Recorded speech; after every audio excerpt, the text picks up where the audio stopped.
Interesting. My sermon today was going to be on the song Unwritten.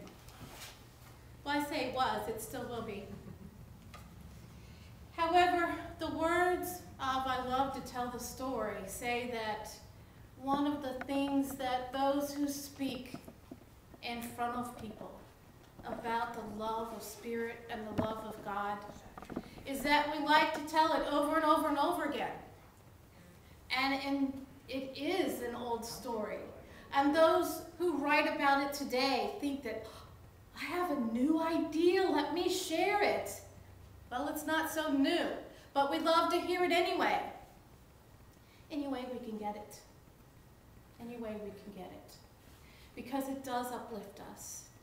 It does grab us. It grabs our imagination and it reaches into our heart.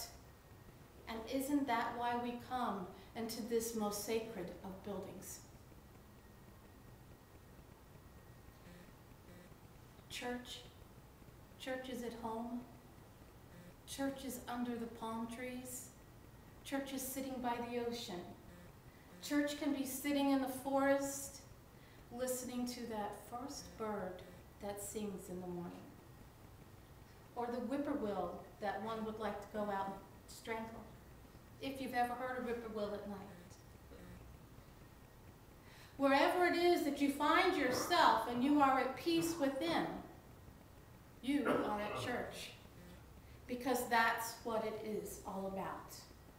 Being at peace within with the line that goes straight up and out. You are one with all. That being said, let's get back down to the meat of the whole entire story. I was impressed by this song many years ago, and each time I read the words, I am impressed yet again. I will share the words with you, and I have made copies. They're sitting out in the foyer. Unwritten is by Natasha Bedingfield. I am unwritten. You can't read my mind. I'm undefined. I'm just beginning, the pen's in my hand, ending unplanned. Staring at the blank page before you, open up the dirty window.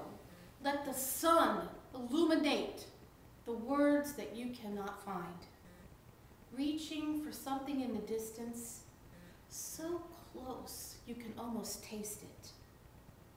Release your inhibitions. Feel the rain on your skin. No one else can feel it for you. No one else.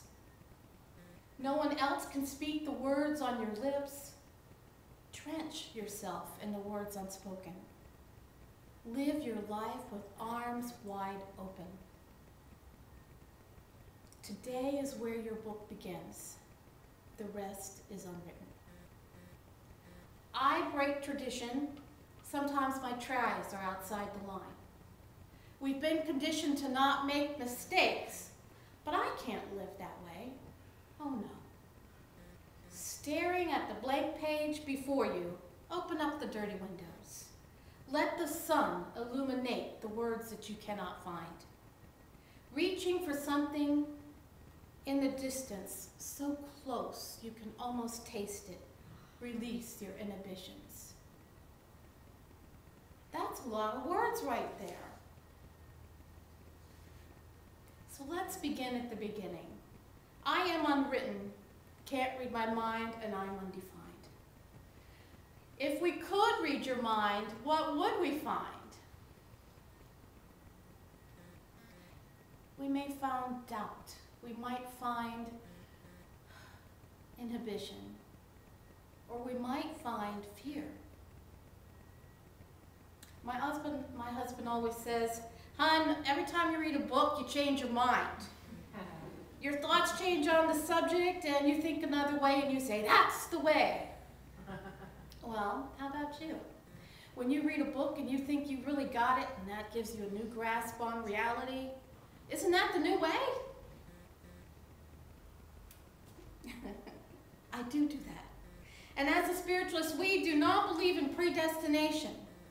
We do not believe in predestination or a path that is written in stone. We have free choice, free will. There are several paths laid out before us, and we can choose whichever one we're going to choose.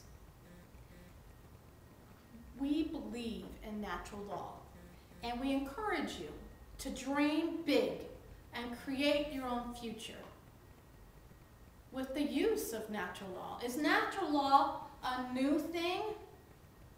No, it is an old, old story. Certainly the universe will write one for you. They will write that path, and it might feel a little bit predestined if you choose to go on autopilot. They have free reign. All of a sudden, you no longer are using the choice that you've been given. So, as a spiritualist, we do push you to actively create. Be proactive in your creation. It is much more fun to be a driver than a passenger. I'm just beginning, the pen's in my hand, ending unplanned. I like that idea.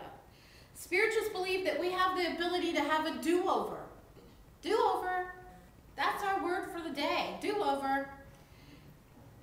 Every single minute. Not just when you wake up in the morning, not 20 minutes after 20 years after you've made the wrong decision. Do-over every single minute of the day. You must make the choice and be the leader of your pack. Choose what you're going to do with your life. Nobody else gets to tell you, because they're unwritten too. They're unwritten. An extraordinary gift, this do-over that we've been given by infinite intelligence. Our 8th principle states that reformation is available to all. So, that means that not only do we get a do-over, everybody else gets a do-over, those people in jail get a do-over, and we must recognize and honor the God within each person. Because if we allow and honor the God within each person, we allow their reformation. We allow it. I will allow you if you will allow me to have that moment of do-over. Because we are a symbiotic being.